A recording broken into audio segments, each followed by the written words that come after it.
तो चलिए दोस्तों, आज हम पी ब्लॉक के ग्रुप 15 के बारे में बात करते हैं।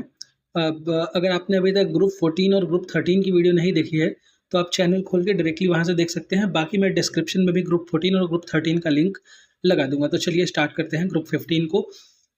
सबसे पहले हम बात करते हैं, क्योंकि ये क्लास 12th का पी ब्लॉक का चैप्टर है और क्लास 12th का पी ब्लॉक ग्रुप 15 से ही स्टार्ट होता है। ग्रुप 13 और ग्रुप 14 जो थे वो क्लास 11th के चैप्टर थे। तो अभी हम बात करेंगे क्लास 12th के पी ब्लॉक का। तो पी ब्लॉक जो है स्टार्ट होता है इंट्रोडक्शन के साथ। इंट्रोडक्शन में वो क्या बताता है कि properties of the P block are greatly influenced by atomic size, ionisation enthalpy, electron gain enthalpy and electronegativity. ये तो हमें पहले से ही पता है। जब हमने ग्रुप 13 देखा, ग्रुप 14 देखा, तो हमें ये पता चल गया कि कैसे जो भी प्रॉपर्टीज़ होते हैं पी ब्लॉक के वो एटॉमिक साइज़ के ऊपर डिपेंड करते हैं, कैसे वो आयनाइजेशन एंथैल्पी के ऊपर डिपेंड करते हैं, कैसे वो इलेक्ट्रॉन गेन एंथैल्पी के ऊपर डिपेंड करते हैं और कैसे वो इलेक्ट्रोनेगेटिविटी के ऊपर डिपेंड करते हुए नजर आते हैं। नेक्स्ट अगर हम बात करें तो पी ब्लॉक एक ऐसा ब्लॉक, इकलौता ऐसा ब्लॉक है जिसमें आपको मेटल्स भी देखने को मिलेंगे, मेटलॉइड्स भी देखने को मिलेंगे और नॉन मेटल्स भी देखने को मिलेंगे। बाकी अगर आप एस ब्लॉक की बात करें तो एस ब्लॉक में सिर्फ आपको मेटल, डी में भी सिर्फ आपको मेटल और एफ में भी सिर्फ आपको मेटल देखने को मिलेगा। लेकिन पी ब्लॉक के अंदर आपको मेटल्स भी देखने को मिलेंगे, मेटलॉइड्स भी देखने को मिलेंगे और नॉन मेटल भी देखने को मिलेंगे। यहाँ पे हमारा इंट्रोडक्शन जो है वो समाप्त होता है, क्योंकि बाकी इंट्रोडक्शन आपको ग्रुप 13 में दे दिया गया है ऑलरेडी। तो आप वो वीडियो ऑलरेडी, पिछला वाला वीडियो हमारा देख सकते हैं। वैसे उसमें कुछ खास था नहीं, बस आपको थोड़ा बहुत उससे इन्फॉर्मेशन और एक्स्ट्रा मिल जाएगा। नेक्स्ट अब यहाँ से हम स्टार्ट करते हैं हम ग्रुप 15 एलिमेंट्स के बारे में। तो ग्रुप 15 के एलिमेंट्स में हमें देखने को मिलता है नाइट्रोजन, फॉस्फोरस, आर्सेनिक, एंटीमनी और बिस्मथ। ठीक है। अगर बात करें इसके निमोनिक्स की तो न्यूजीलैंड, पाकिस्तान, ऑस्ट्रेलिया, सब बीके इसका ये न्यूमोनिक है। और इसके बाद अगर इसमें आप एक और एलिमेंट ऐड करना चाहते हैं तो इसके नीचे एक होता है मॉस्कोवियम। ठीक है, यानी इसका ऐसा न्यूमोनिक हो जाता है न्यूजीलैंड, पाकिस्तान, ऑस्ट्रेलिया, सब बीके, मॉस्को में। ठीक है, ऐसे आप याद रख सकते हो। बट ऐसे मॉस्कोवियम बहुत इंपॉर्टेंट है नहीं, क्योंकि मॉस्कोवियम के बारे में ज़्यादा कुछ पूछा जाता है नहीं। ठीक है, तो आपको याद करने की नीड नहीं है। आप बस न्यूजीलैंड, पाकिस्तान, ऑस्ट्रेलिया, सब बीके इतना भी याद कर लेंगे तो बहुत है, जहाँ पर नाइट्रोजन, फॉस्फोरस, आर्सेनिक, एंटीमनी और बिस्मथ। ठीक है। नेक्स्ट अगर हम बात करें, as we go down the group we move from non metal to metalloid to metal. यानी कि जैसे जैसे हम न्यूजीलैंड, पाकिस्तान, ऑस्ट्रेलिया, सब बीके में नीचे की तरफ जाते हैं वैसे वैसे मेटेलिक प्रॉपर्टीज़ बढ़ती जाती है। क्योंकि देखो यहाँ पर बता रहा है कि नॉन मेटल है, फिर यहाँ पर बता रहा है कि मेटलॉइड है और यहाँ पर बता रहा है कि मेटल है। ठीक है, तो यानी कि नीचे जाने पे मेटेलिक प्रॉपर्टीज़ बढ़ रही हैं, ये इसके कहने का मतलब है। तभी देखो ये कह रहा है कि जैसे जैसे हम नीचे जाते हैं वैसे वैसे नॉन मेटल से मेटलॉइड और मेटलॉइड से फिर वो मेटल में चेंज होता रहता है। ठीक है। अब वहीं पर टाइप ऑफ एलिमेंट्स की बात करें तो जो नॉन मेटल्स होते हैं वो हमारे नाइट्रोजन और फॉस्फोरस जो है वो नॉन मेटल्स के कैटेगरी में आते हैं। ठीक है, यानी कि अगर आप नाइट्रोजन और फॉस्फोरस की बात करो तो वो नॉन मेटल्स हो गए। वहीं पर अगर आप मेटलॉइड्स की बात करोगे तो आर्सेनिक और एंटीमनी, और मेटल्स की बात करोगे तो बिस्मथ। अब देखो ये तो बहुत ऐसा सिस्टम सा हो गया, अब इसको थोड़ा सा सिंप्लीफाई कर देते हैं। तो अगर नाइट्रोजन, फॉस्फोरस, आर्सेनिक, एंटीमनी और बिस्मथ ऐसे लिखें तो ये ऊपर के जो दो हैं ये आपके हो गए नॉन मेटल्स, और इसके बाद के जो दो हैं ये आपके हो गए मेटलॉइड, यानी बीच वाले जो दो हैं, और इसके नीचे वाला ये जो बिस्मथ है ये आपका हो गया मेटल। ठीक है, ये सिंप्लीफाइड चार्ट आप देख सकते हो, इससे आपको ज़्यादा क्लैरिटी मिल जाएगी यहाँ पर कि nitrogen, phosphorus non metal, arsenic, antimony जो है मेटलॉइड और बिस्मथ जो है वो मेटल। ठीक है। नेक्स्ट अगर हम अकरेंस की बात करें, कैसे कैसे ये हमें मिलता है नेचर में, तो जो मॉलिकुलर नाइट्रोजन है, मॉलिकुलर नाइट्रोजन यानी कि N2 की हम बात कर रहे हैं। ठीक है, क्योंकि ये मॉलिक्यूल की बात कर रहा है, एटॉमिक और नाइट्रोजन की बात नहीं कर रहा है। अगर ये एटॉमिक नाइट्रोजन की बात करता है तो हम सिर्फ N की बात करते हैं, बट अभी ये मॉलिकुलर नाइट्रोजन की बात कर रहा है, यानी कि मॉलिक्यूल होना चाहिए, यानी कि N2 होना चाहिए। ठीक है, तो यही कह रहा है कि मॉलिकुलर नाइट्रोजन जो है वो पूरे एटमॉस्फेयर के वॉल्यूम का 78% है। मॉलिकुलर नाइट्रोजन हमारा पूरे एटमॉस्फेयर में 78% वॉल्यूम है मॉलिकुलर नाइट्रोजन का। ठीक है, वहीं अगर अर्थ क्रस्ट में बात करें तो ये सोडियम नाइट्रेट के फॉर्म में मिलता है हमारे अर्थ क्रस्ट में, जिसका फॉर्मूला NaNO3 यानी NaNO3, जिसको चाइल्ड सॉल्ट पेट्रे भी बोलते हैं। ठीक है, वहीं अगर पोटेशियम नाइट्रेट की बात करें तो उसका फॉर्मूला KNO3 होता है, जिसको इंडियन सॉल्ट पेट्रे भी बोलते हैं। यानी कि मॉलिकुलर नाइट्रोजन जो हमारे अर्थ क्रस्ट में मिलता है वो हमें सोडियम नाइट्रेट और पोटेशियम नाइट्रेट के फॉर्म में मिलता है। ठीक है, उसके बाद हम बात करते हैं नाइट्रोजन और किस तरह से मिलता है। नाइट्रोजन हमें प्रोटीन के फॉर्म में मिलता है प्लांट और एनिमल्स में। ठीक है, nitrogen found as protein in plant and animal. Obviously अगर आपने बायोमोलिक्यूल चैप्टर पढ़ा होगा क्लास 11th बायोलॉजी का, तो आपको पता होगा कि कैसे नाइट्रोजन जो है वो प्रोटीन्स के फॉर्म में प्लांट और एनिमल में प्रेजेंट रहता है। इवन केमिस्ट्री में भी ये चीज़ बताई जाती है बायोमोलिक्यूल्स चैप्टर में। नेक्स्ट अगर हम बात करें फास्फोरस की, तो फास्फोरस मेनली हमें एपेटाइट फैमिली के मिनरल की तरह देखने को मिलता है। अब ये एपेटाइट फैमिली क्या होता है, तो उसका एक एग्जांपल आप देख लो, Ca9PO4 6 CaF2, इसको फ्लोरो एपेटाइट बोलते हैं। अब देखो इतना बड़ा फॉर्मूला है, ये याद करने की नीड तो नहीं है एज सच, बट मैंने बता दिया कि कुछ ऐसे ही फॉर्मूले वाले, अजीब से फॉर्मूले वाले जो होते हैं, ये एपेटाइट फैमिली होते हैं, और कहीं ना कहीं आपको एपेटाइट फैमिली में ही फास्फोरस देखने को मिलेगा। ठीक है, ये जो एपेटाइट फैमिली होती है ना, इसको एपेटाइट इसलिए नाम दिया जाता है क्योंकि ये ना हमेशा रॉक में, फॉस्फेट रॉक में पाए जाएंगे, तो ये main component of the phosphate rock हो गया। ठीक है, नेक्स्ट अगर हम बात करें फास्फोरस की, तो फास्फोरस बहुत ही इसेंशियल कंस्टिट्यूएंट है of animal, plant in living cell and bones. यानी कि फास्फोरस जो है वो एनिमल्स में और प्लांट के लिविंग सेल और बोन में बहुत ही इसेंशियल कॉन्स्टिट्यूएंट है। लिविंग सेल में किस तरह से, क्योंकि आपने देखा होगा फॉस्फोलिपिड जो होता है वो सेल मेम्ब्रेन का फॉर्मेशन करता है, और बोन्स में तो कैल्शियम फॉस्फेट आप जानते ही हैं। वहीं अगर फॉस्फोप्रोटीन की बात करें, तो फॉस्फोप्रोटीन जो है वो मिल्क और एग में भी पाया जाता है। यानी आप बस ये देखो कि फॉस्फोरस कहाँ कहाँ पाया जाता है, एपेटाइट फैमिली में, एनिमल और प्लांट के लिविंग सेल बोन्स में, मिल्क और एग में। नेक्स्ट अगर हम बात करें आर्सेनिक, एंटीमनी और बिस्मथ की, तो आर्सेनिक, एंटीमनी, बिस्मथ बहुत ही ज़्यादा, मतलब अधिकतर पाए जाते हैं वो सल्फाइड मिनरल्स के रूप में, यानी कि AsS ऐसे कुछ पाए जाएंगे। ठीक है, AS2S3 कुछ ऐसा, आर्सेनिक सल्फाइड। तो ऐसे ही arsenic sulphide, antimony sulphide, bismuth sulphide आपको ऐसे ही मिनरल्स के रूप में ये देखने को मिलते हैं। रेयरली, बहुत ज़्यादा नहीं देखने को मिलते हैं, बट मिलते रहते हैं। ठीक है, नेक्स्ट अगर हम बात करें मॉस्कोवियम के बारे में, तो मॉस्कोवियम जैसे मैंने बताया था, न्यूजीलैंड, पाकिस्तान, ऑस्ट्रेलिया सब बिके, और वो भी कहाँ पे, मॉस्को में। ठीक है, तो इसका लास्ट वाला जो एलिमेंट है वो मॉस्कोवियम है। Moscovium synthetic radio active element है। अब सिंथेटिक का मतलब क्या हुआ, सिंथेटिक मतलब हुआ कि मैन मेड है। ये एलिमेंट नेचर में अगर खुद से नहीं होता है, इसको इंसानों ने ही बनाया है। ये रेडियो एक्टिव एलिमेंट है, इसलिए इसकी प्रॉपर्टीज़ को डिफाइन करवाना बहुत मुश्किल हो जाता है, जिसकी वजह से इसके बारे में मेजर ग्रुप में कोई भी डिस्कशन नहीं होती है। इसका सिंबल जो है वो MC है।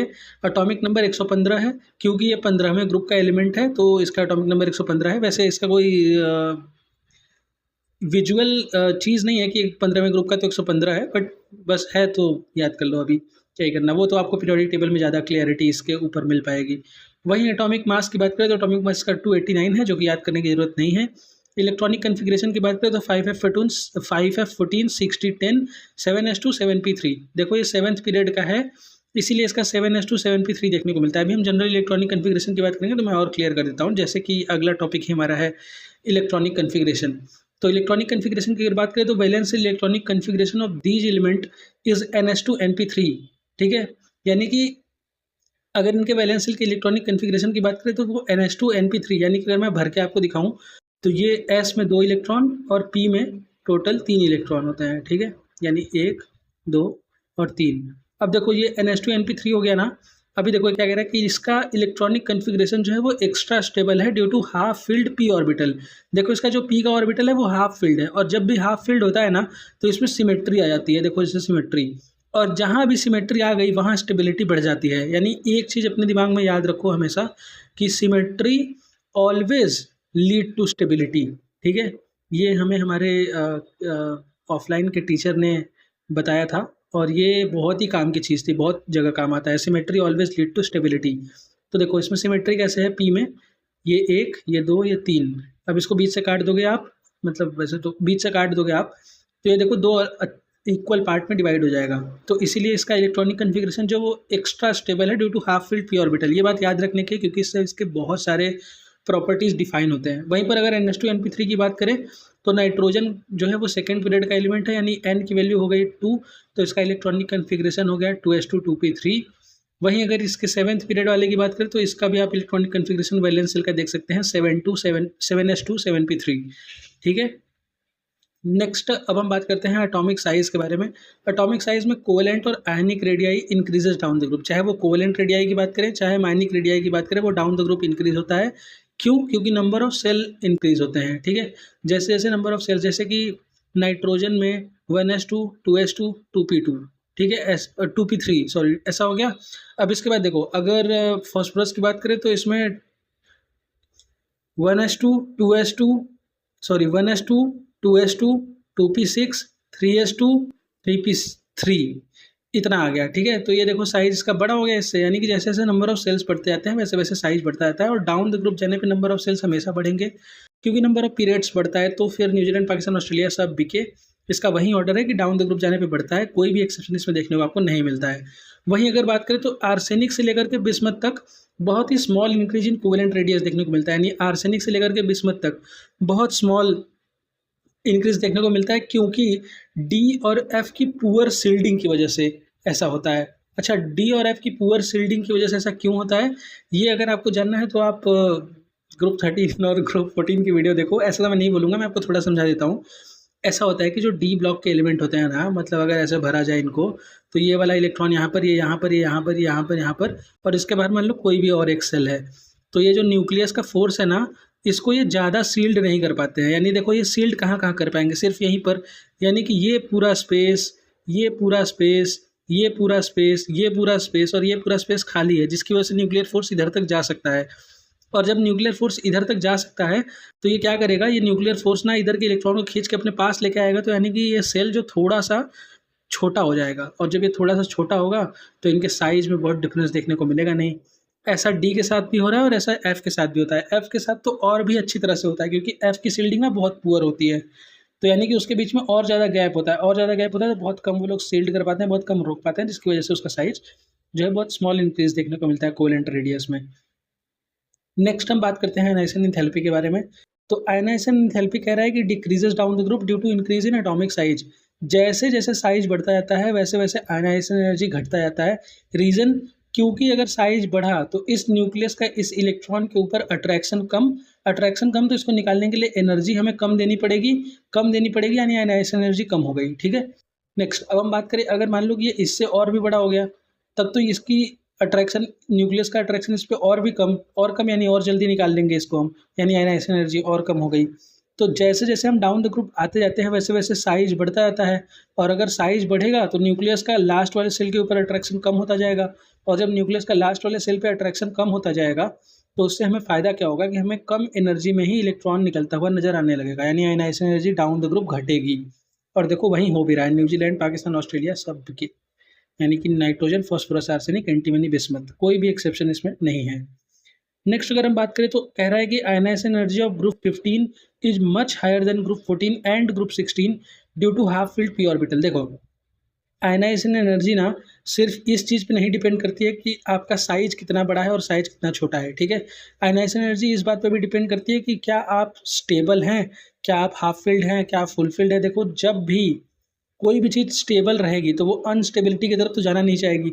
और मैंने पहले ही बताया था कि जब इसमें 3 इलेक्ट्रॉन हो जाते हैं तो ये हाफ फील्ड हो जाता है, जिससे इसमें सिमेट्री आ जाती है, और symmetry always lead to stability. यानी कि ये जो ग्रुप 15 का एलिमेंट है ये ऑलरेडी स्टेबल है, एटलीस्ट ग्रुप 14 और ग्रुप 16 से तो ज़्यादा ही स्टेबल है, क्योंकि ना इसमें हाफ फील्ड है, ना ही इसमें कोई सिमेट्री है, ना इसमें कोई हाफ फील्ड है, ना इसमें कोई सिमेट्री है।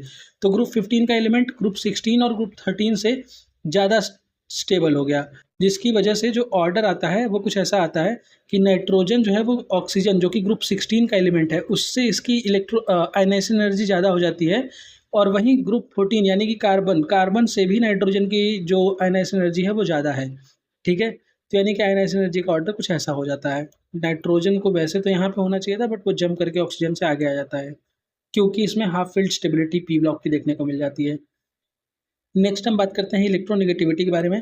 तो इलेक्ट्रोनेगेटिविटी इन सभी एलिमेंट का डाउन द ग्रुप डिक्रीज होता है। अच्छा, डाउन द ग्रुप डिक्रीज क्यों होता है, क्या आपने सोचा? इसलिए होता है क्योंकि देखो इलेक्ट्रोनेगेटिविटी ना नॉन मेटेलिक कैरेक्टर के ऊपर ज़्यादा डिपेंड करती है। नॉन मेटेलिक कैरेक्टर यानी जितना जो नॉन मेटल उतना उसकी इलेक्ट्रोनेगेटिविटी। और मैंने पहले ही आपको बताया कि जब हम डाउन द ग्रुप जाते हैं तो हम नॉन मेटल से लेकर के मेटलॉइड और उसके बाद मेटल्स की तरफ जाते हैं। तो देखो मेटल्स, नॉन मेटल से मेटल चेंज हो रहा है, यानी कि मेटेलिक प्रॉपर्टी बढ़ रही है। अगर मेटेलिक प्रॉपर्टी बढ़ेगी तो इलेक्ट्रोनेगेटिविटी घटेगी, क्योंकि इलेक्ट्रोनेगेटिविटी तो नॉन मेटेलिक प्रॉपर्टी की होती है ना।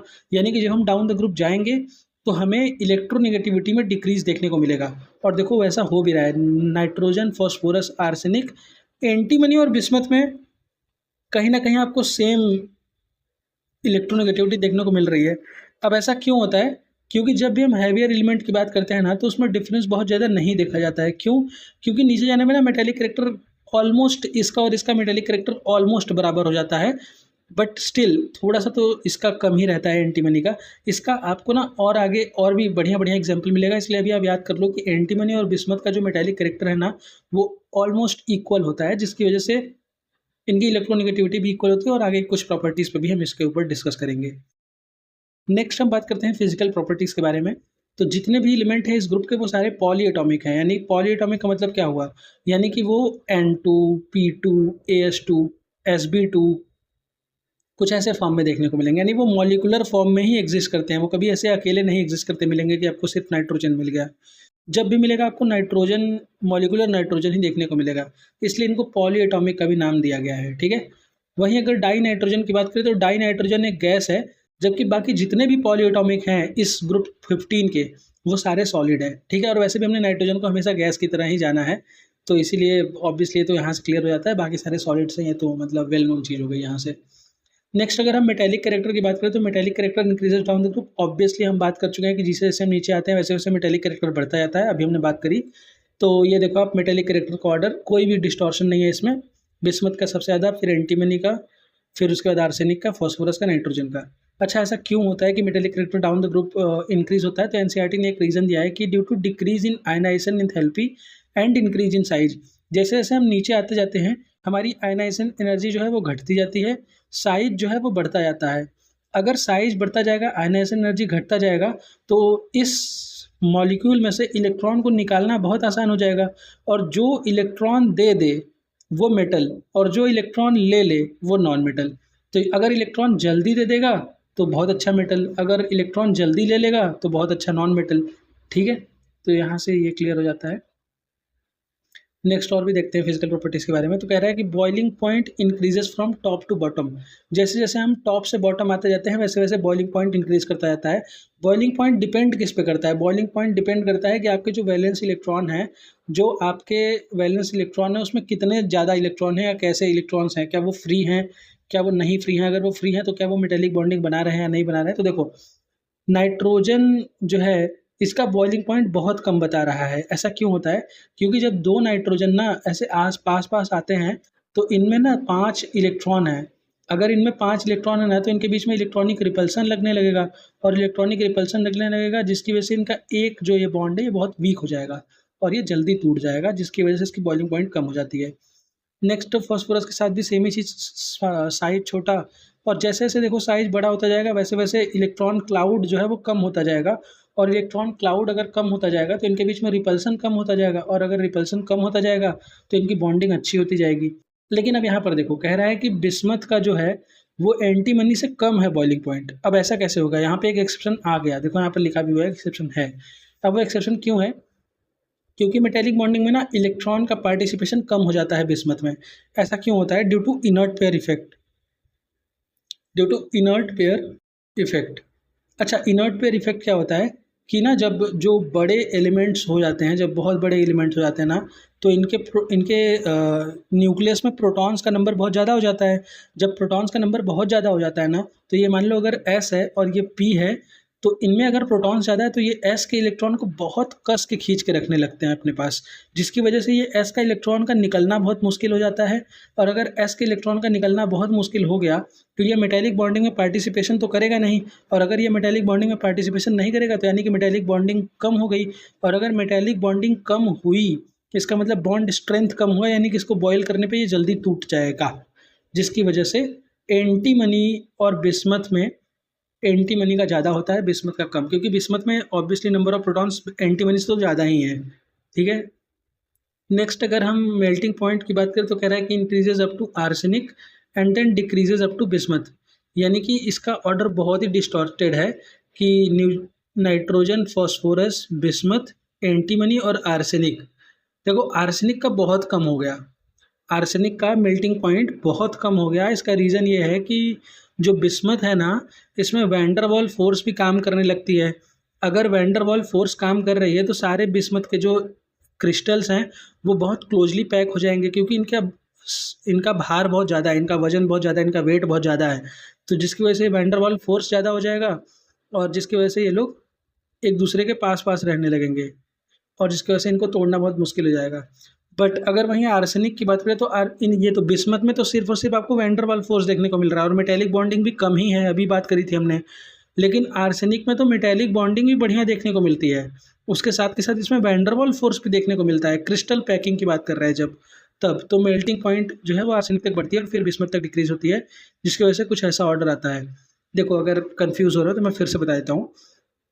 ये जो आर्सेनिक है ना, इसमें आपको अच्छा खासा मेटेलिक बॉन्डिंग भी देखने को मिलेगा और अच्छा खासा वैन डर वाल फोर्स भी देखने को मिलेगा, ठीक है, वैन डर वाल फोर्स भी देखने को मिलेगा। लेकिन अगर वहीं और इन दोनों की वजह से ना इसकी जो क्रिस्टल पैकिंग है ये बहुत अच्छी हो जाएगी, क्योंकि एक तो इसका साइज़ भी बहुत बड़ा नहीं है और जब साइज़ बड़ा नहीं है तो इसकी पैकिंग अच्छी हो सकती है ना, तो इसकी पैकिंग अच्छी हो जाती है।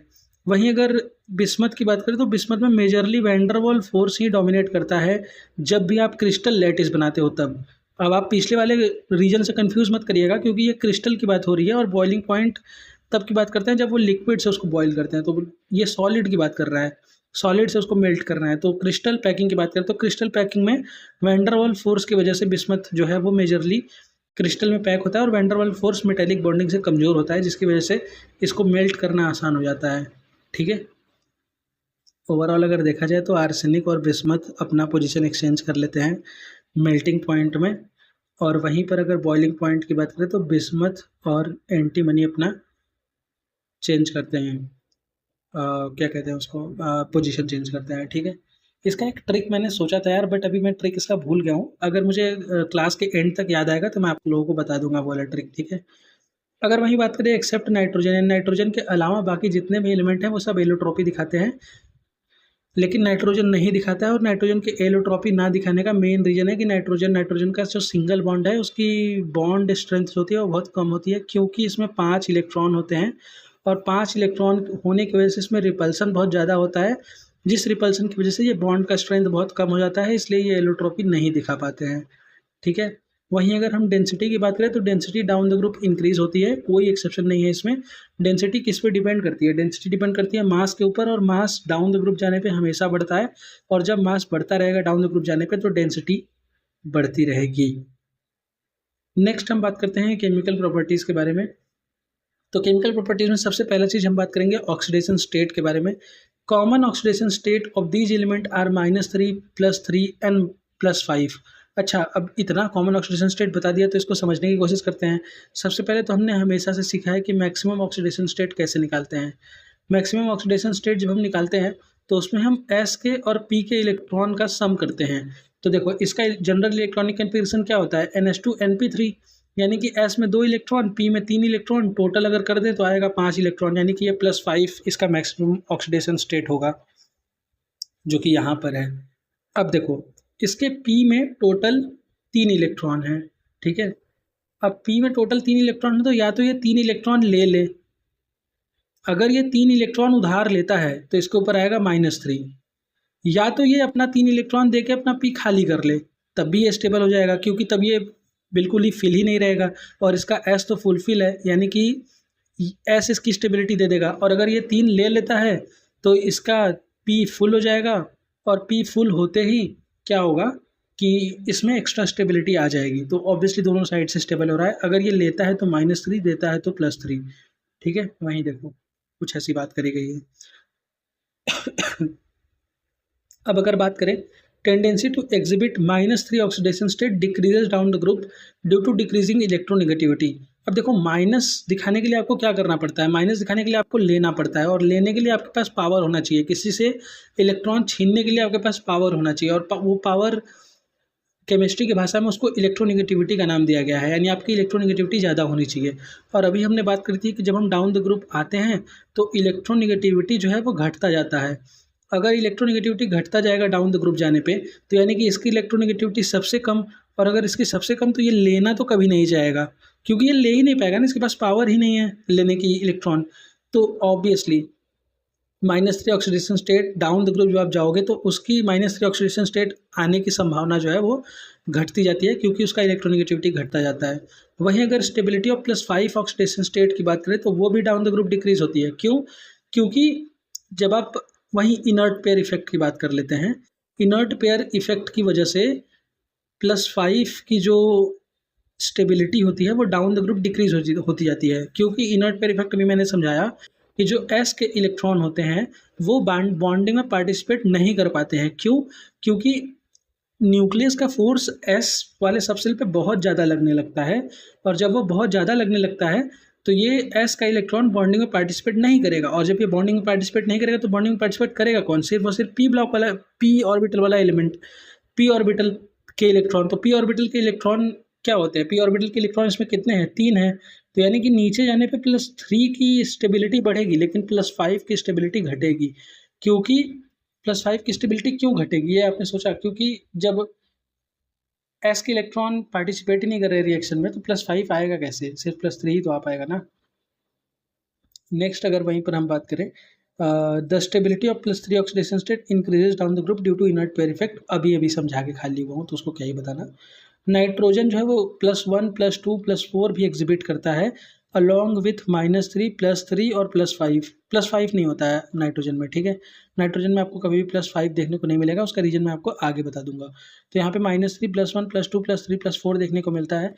जब ये ऑक्सीजन के साथ रिएक्ट करते हैं तब इनके +1 +2 और +4 भी देखने को ऑक्सीडेशन स्टेट मिलते हैं। ऐसा क्यों होता है? क्योंकि जो ऑक्सीजन होता है ना, इसको इसकी इलेक्ट्रोनेगेटिविटी, इसकी पावर जो है वो नाइट्रोजन से ज़्यादा होती है। जब इसकी पावर नाइट्रोजन से ज़्यादा होती है तो ये नाइट्रोजन से इलेक्ट्रॉन लेता है, ना कि नाइट्रोजन को इलेक्ट्रॉन देता है, ठीक है। तो जब ये नाइट्रोजन से इलेक्ट्रॉन लेगा तो नाइट्रोजन के ऊपर प्लस का चार्ज आएगा। अगर ये 1 इलेक्ट्रॉन ले रहा है तो +1, 2 इलेक्ट्रॉन ले रहा है तो +2, और अगर ये इसके s के भी इलेक्ट्रॉन निकाल ले रहा है 1 और p के 3 तो इसके ऊपर +4 का चार्ज आ जाएगा, ठीक है। अच्छा, एक चीज़ छूट गया, यहाँ पे कह रहा है कि only +5 compound known for bismuth is bismuth pentafluoride. Bismuth pentafluoride क्यों बन जाता है? क्योंकि ये जो फ्लोरीन है ना, इसका पावर पूरे पीरियोडिक टेबल में सबसे ज़्यादा है। अगर इसका पावर सबसे ज़्यादा है तो ये बिस्मथ से ये जो s के इलेक्ट्रॉन जो बॉन्डिंग में पार्टिसिपेट नहीं कर रहे थे उनको भी अपने पावर की वजह से बॉन्डिंग में पार्टिसिपेट करवा देता है, जिसकी वजह से बिस्मथ का केवल एक पेंटा हलाइड का एलिमेंट एक कंपाउंड जाना जाता है जिसको बिस्मथ पेंटाफ्लोराइड बोलते हैं, ठीक है। अच्छा, ऐसा क्यों होता है बता दिया ना, इलेक्ट्रोनेगेटिविटी की वजह से, फ्लोरीन की इलेक्ट्रोनेगेटिविटी की वजह से।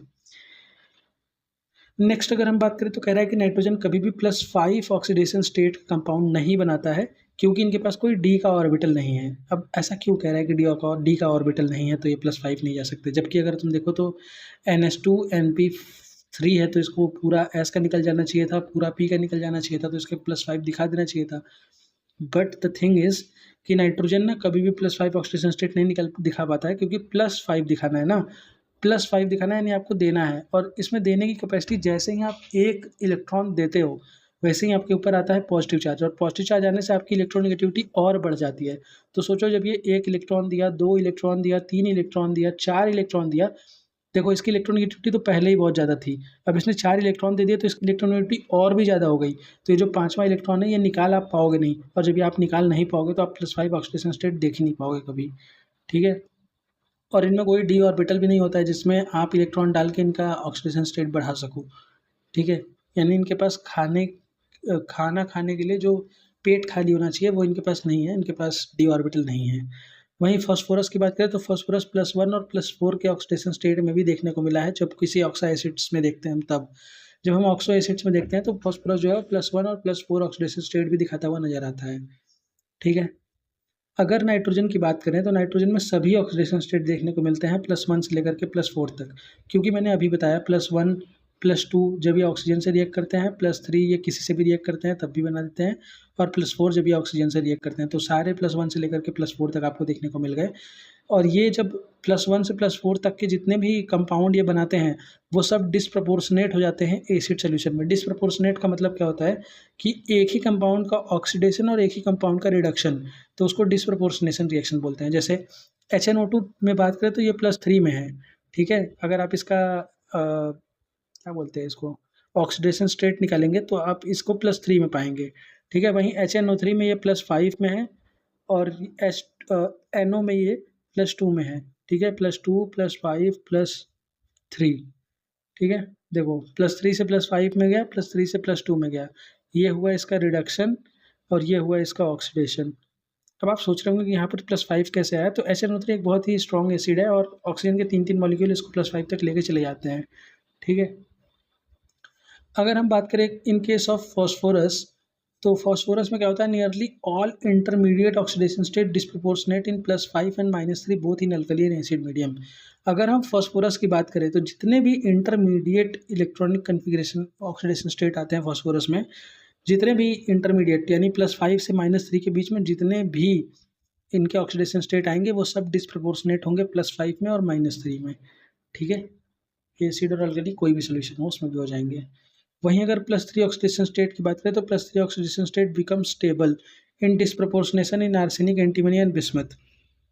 ऐसा क्यों होता है कि इसका +3 ऑक्सीडेशन स्टेट आर्सेनिक, एंटीमनी और बिस्मथ में स्टेबल हो जाता है?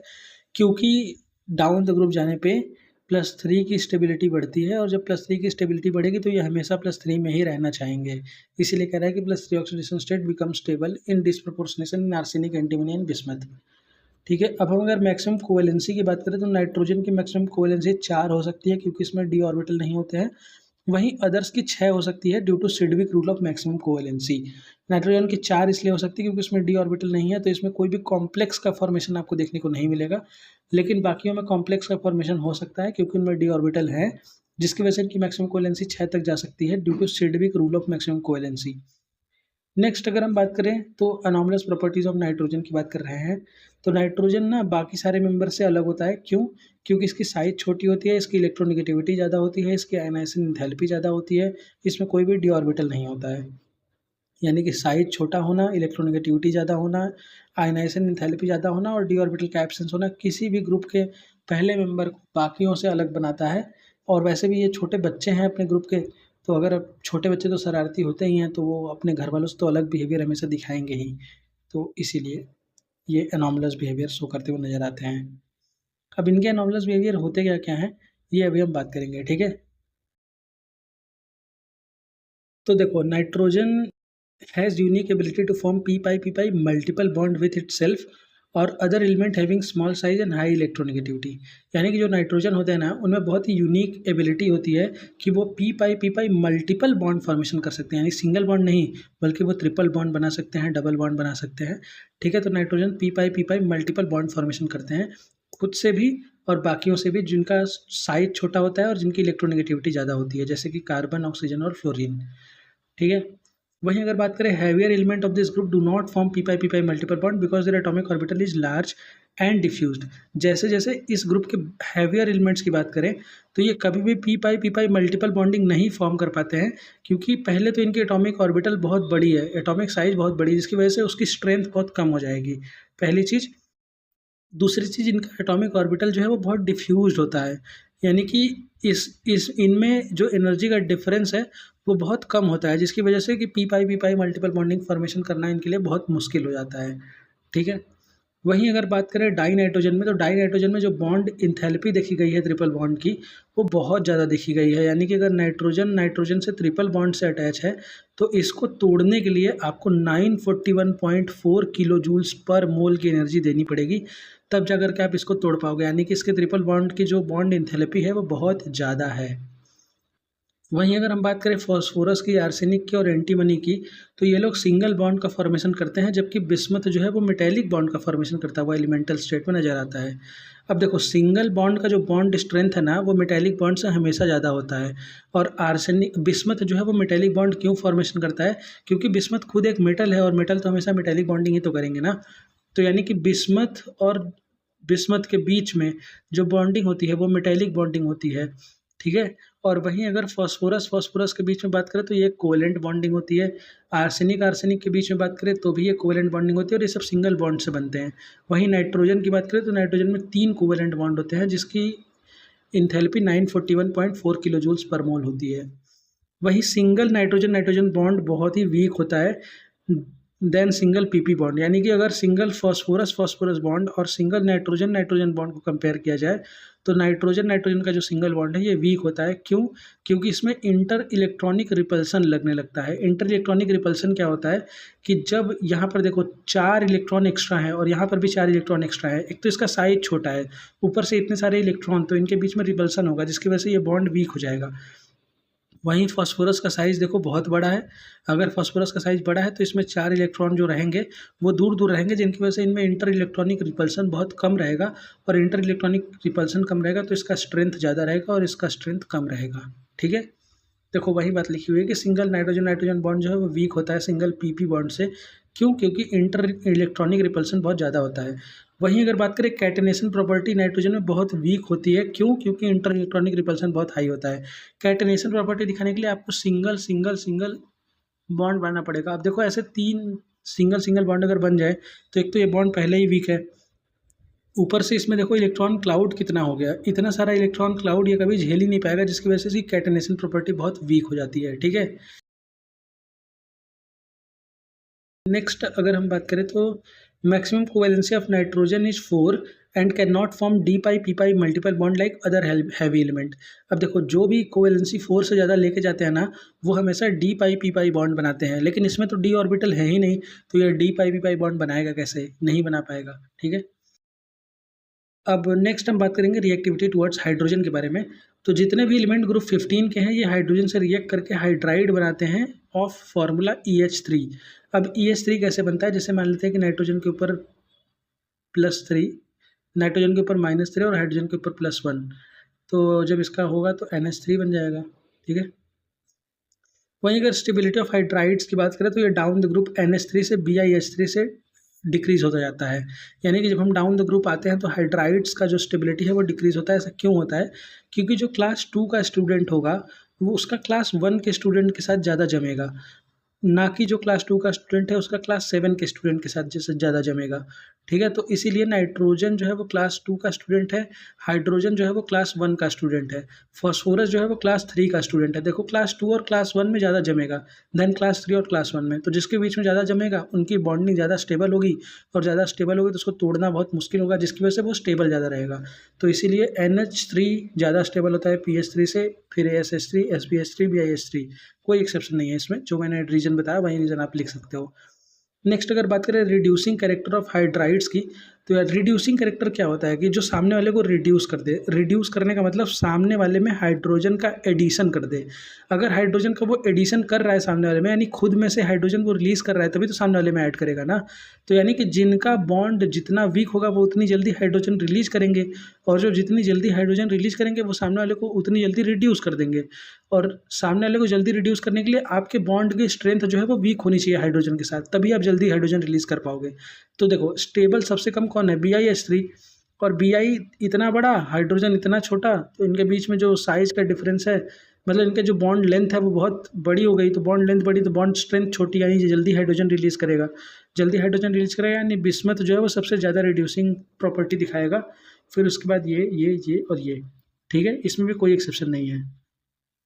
नेक्स्ट अगर बात करें तो कह रहा है कि अमोनिया बहुत ही माइल्ड रिड्यूसिंग एजेंट है। माइल्ड रिड्यूसिंग एजेंट मतलब बहुत वीक रिड्यूसिंग एजेंट है। तो अमोनिया बहुत वीक रिड्यूसिंग एजेंट इसलिए है क्योंकि अमोनिया यानी नाइट्रोजन और हाइड्रोजन के बीच की बॉन्डिंग स्ट्रॉन्ग है, जिसकी वजह से ये हाइड्रोजन जल्दी रिलीज़ करता नहीं है, और जब ये हाइड्रोजन रिलीज़ करेगा नहीं तो सामने वाले को रिड्यूस करेगा नहीं, इसलिए ये एक माइल्ड रिड्यूसिंग एजेंट है। वहीं अगर BiH3 की बात करें तो ये एक स्ट्रॉन्गेस्ट रिड्यूसिंग एजेंट है, क्योंकि Bi और हाइड्रोजन के बीच का जो बॉन्डिंग है वो बहुत वीक हो जाता है, जिसकी वजह से ये जल्दी हाइड्रोजन रिलीज़ कर देता है, और जल्दी हाइड्रोजन रिलीज़ करेगा तो सामने वाले में जल्दी हाइड्रोजन का एडिशन करेगा, और जब ये जल्दी हाइड्रोजन का एडिशन करेगा तो सामने वाले को जल्दी रिड्यूस करेगा, इसलिए ये स्ट्रॉन्गेस्ट रिड्यूसिंग एजेंट है। नेक्स्ट अगर हम बेसिक कैरेक्टर की बात करें तो बेसिसिटी जो है वो डाउन द ग्रुप डिक्रीज़ होती हुई नज़र आती है। यानी कि जो भी बेसिसिटी आप बोले वो डाउन द ग्रुप आपको डिक्रीज़ होती हुई नज़र आएगी। बेसिसिटी क्या होती है? बेसिसिटी के लिए ऐसा होता है कि या तो आप OH- रिलीज़ करो या फिर आप H+ एक्सेप्ट करो। अगर आप H+ एक्सेप्ट कर रहे हो तो भी आपकी बेसिसिटी ज़्यादा, अगर आप OH- रिलीज़ कर रहे हो तब भी आपकी बेसिसिटी ज़्यादा। अब देखो इसमें OH- का तो बात हम करेंगे नहीं, इसमें हम बात करेंगे कि H+ जल्दी कौन एक्सेप्ट करेगा। तो H+ एक्सेप्ट यानी एक नया दोस्त बनाने की बात आ गई। तो एक नया दोस्त जो कि क्लास 1 का है वो क्लास 2 से जल्दी दोस्ती करेगा, देन क्लास 3 से, देन क्लास 4 से, देन क्लास 5 से। तो यानी कि जो क्लास 2 का स्टूडेंट होगा वो हाइड्रोजन से जल्दी दोस्ती करेगा, और जो हाइड्रोजन से जल्दी दोस्ती करेगा उसकी बेसिसिटी भी ज़्यादा हो जाएगी क्योंकि उसमें हाइड्रोजन का एडिशन हो रहा है।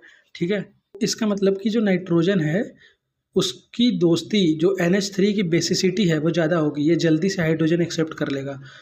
तो इसमें भी कोई एक्सेप्शन नहीं है, डाउन द ग्रुप जो है वो बेसिसिटी का ऑर्डर जो है वो डिक्रीज़ होता जाता है।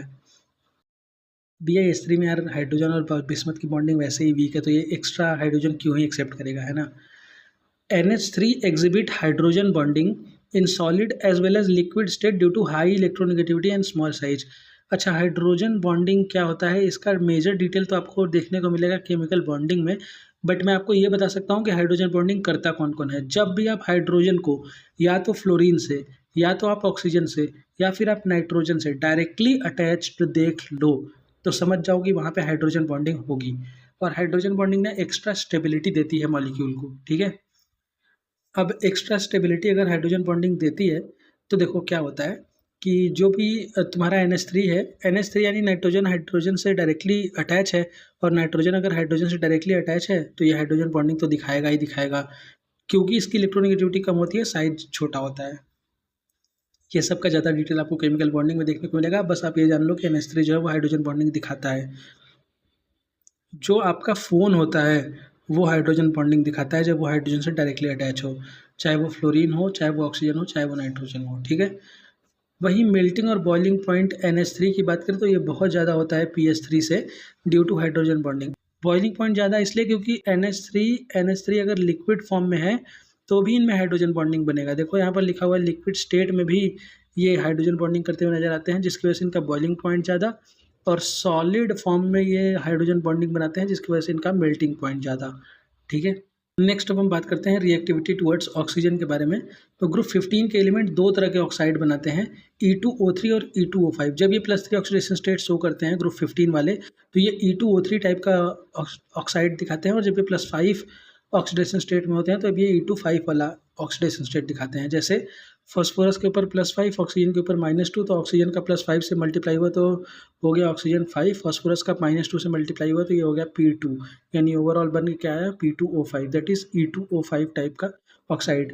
अगर वहीं फॉस्फोरस के ऊपर +3 का चार्ज है और ऑक्सीजन के ऊपर -2 का चार्ज है तो ये हो गया O3 और ये हो गया P2, यानी P2O3 टाइप का बनता हुआ आपको ऑक्साइड नजर आए, दैट इज़ E2O3 जब वो +3 ऑक्सीडेशन स्टेट में है तब। वहीं अगर एसिडिक स्ट्रेंथ की बात करें तो E2O5 टाइप का जो कंपाउंड होता है उसकी E2O3 से ज़्यादा होती है एसिडिक स्ट्रेंथ, क्योंकि higher the oxidation state more the acidic character, ठीक है। जैसे जैसे ऑक्सीडेशन स्टेट बढ़ता जाएगा वैसे वैसे एसिडिक कैरेक्टर बढ़ता जाएगा, ठीक है। अगर आप यहाँ पर देखोगे तो यहाँ पर जो E का ऑक्सीडेशन स्टेट है ये +5 है, और यहाँ पर +3 है, यानी कि ऑक्सीडेशन स्टेट E2O5 का ज़्यादा है, और जिसका ऑक्सीडेशन स्टेट ज़्यादा उसका एसिडिक कैरेक्टर ज़्यादा, ठीक है। अगर nature of oxide E2O3 type के ऑक्साइड्स के नेचर की बात करें तो प्योरली एसिडिक जो होते हैं वो नाइट्रोजन और फास्फोरस होते हैं, एम्फोटरिक जो होते हैं वो आर्सेनिक और एंटीमनी, और प्योर प्रीडोमिनेंटली बेसिक जो है वो बिस्मथ होते हैं। मैंने आपको पहले ही बताया था कि मेटल ऑक्साइड बेसिक, यानी मोबाइल से आप याद कर सकते हो कि मेटल ऑक्साइड जो होते हैं वो बेसिक होते हैं, और मैंने पहले ही आपको बताया था कि बिस्मथ जो है वो मेटल होता है, तो इसलिए इसका ऑक्साइड जो है वो प्रीडोमिनेंटली बेसिक। आर्सेनिक और एंटीमनी जो है वो मेटलॉइड होते हैं, यानी कि ना नॉन मेटल ना मेटल, तो इनके बीच का कैरेक्टर एम्फोटरिक वाले ऑक्साइड ये लोग बनाएंगे। वहीं अगर नाइट्रोजन और फास्फोरस की बात करें तो ये नॉन मेटल होते हैं, और नॉन मेटल के ऑक्साइड प्योरली एसिडिक होते हैं, इसलिए इनके E2O3 टाइप के ऑक्साइड्स जो हैं वो प्योरली एसिडिक होते हैं।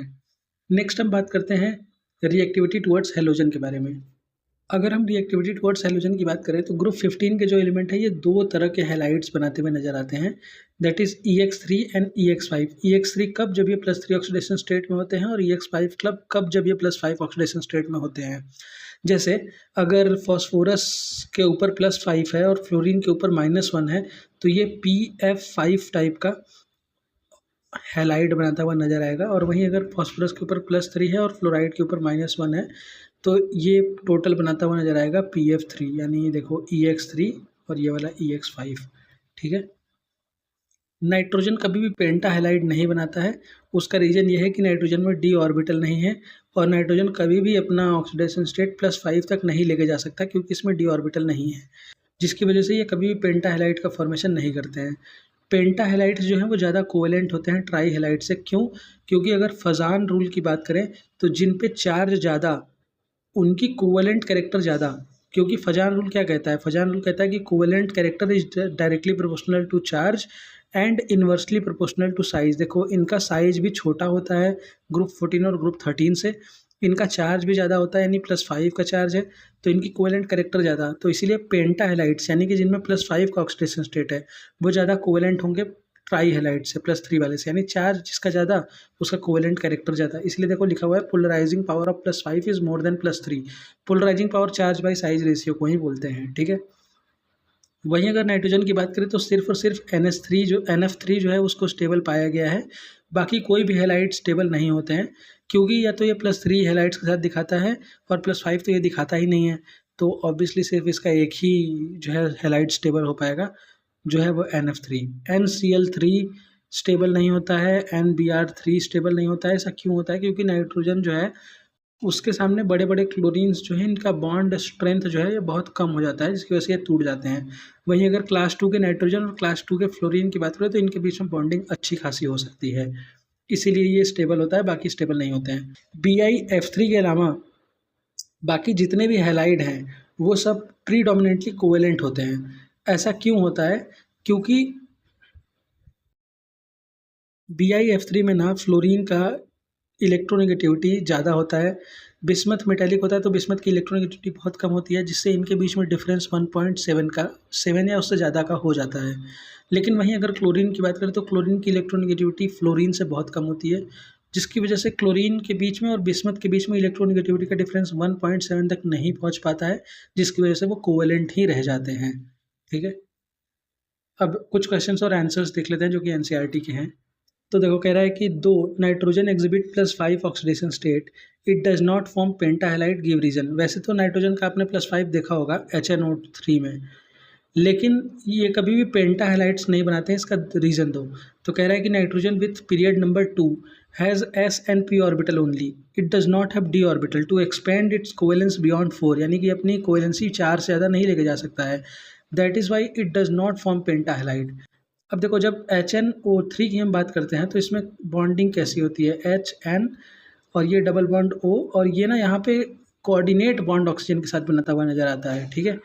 तो इसलिए ये अपनी कोवेलेंसी देखो 4 से भी ज़्यादा नहीं लेके गया है, 1 बॉन्ड, 2 बॉन्ड, 3 बॉन्ड और 4 बॉन्ड।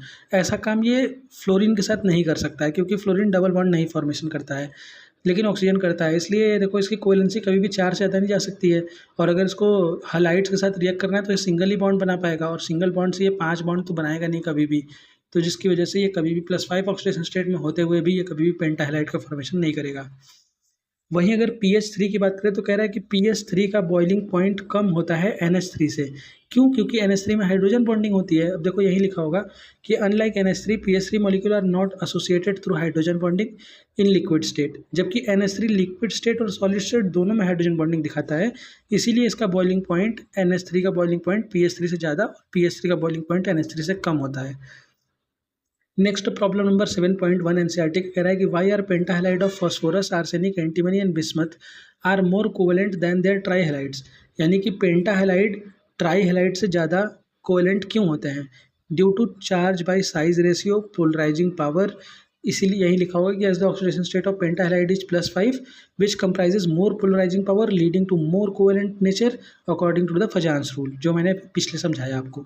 वहीं प्रॉब्लम नंबर 7.2 कह रहा है कि BiS3 जो है वो एक स्ट्रॉन्गेस्ट रिड्यूसिंग एजेंट है among all the hydride of group 15 element, यानी BiS3 स्ट्रॉन्गेस्ट रिड्यूसिंग एजेंट क्यों है?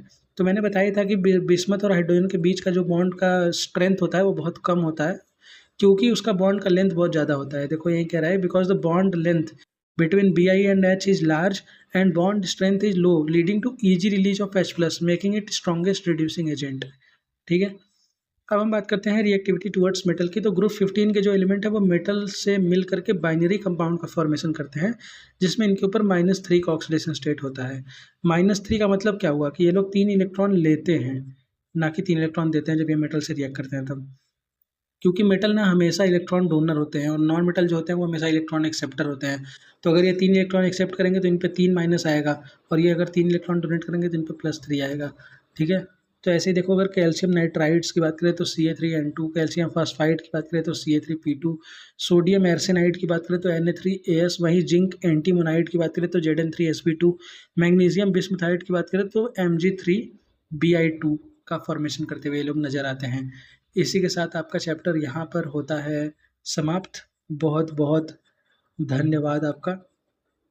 आप यहाँ पर ग्रुप 14 की वीडियो देख सकते हैं, और जब भी ग्रुप 16 की वीडियो आएगी तो उसको आप यहाँ पर देख सकते हैं। ग्रुप 16 यहाँ पर और ग्रुप 15 आप यहाँ पर देख सकते हैं। बहुत बहुत धन्यवाद। आप नोट्स के लिए हमारा टेलीग्राम चैनल ज्वाइन कर सकते हैं, जिसका लिंक हमने डिस्क्रिप्शन में दे दिया है। अगर आपको टेलीग्राम पे जाके सर्च करना है तो आप @Sudhu_Sync सर्च करेंगे तो आपको हमारा चैनल मिल जाएगा। ठीक है, चलिए बाय बाय।